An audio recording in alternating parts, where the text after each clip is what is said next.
Welcome back, everyone. We have continuing coverage of the funeral services for Mary Haskins, the wife of legendary Texas Western coach Don Haskins. That's right, and through Don's nearly 4 decades of serving as the head coach for UTEP men's basketball from 1961 to 1999, Mary Haskins, better known as the First Lady of UTEP basketball, stuck by his side through it all. KTSM 9 sports reporter Kelly Horson brings us more from today's service.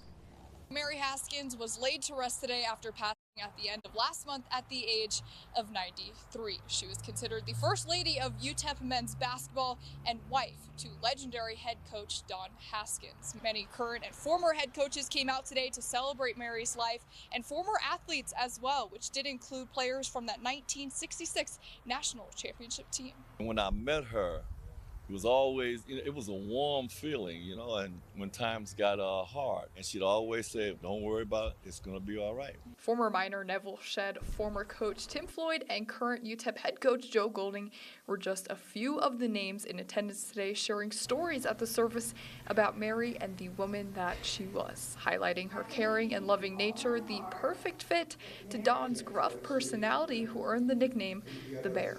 Many a time she saved my bacon here, and with the man who was the one to put the hammer down. My mom kept everything together. My dad was to do what he had to do, and she was a great coach's wife, and she was a great mom. Nicest, sweetest, kindest person I've ever known. Her superpower was making those around her feel cared for. Taking the title as coach's wife here in El Paso for more than 38 years, she became a home away from home for countless amounts of players who came through Texas Western's program. Our parents, I'm coming from New York, they always said that, I hope you're going to be in a place where they're going to take care of you. And she was my second mom. She had a way to make people feel good about themselves when they're around her. Neville told me a story last night about being alone by himself in town, and she made sure Neville got to stay with the family. I think behind every great coach is a great coach's wife, right? They just sacrifice so much of their life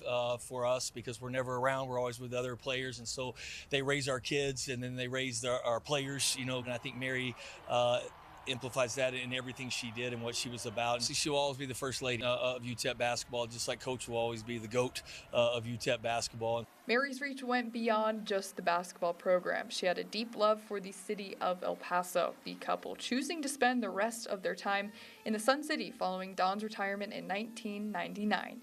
Marrying back in 1952, the pair were married for over 56 years. Mary and Don survived by their 2 sons, 3 grandsons, and 1 great-grandchild. Reporting in downtown, Kelly Horson, KTSM 9 News.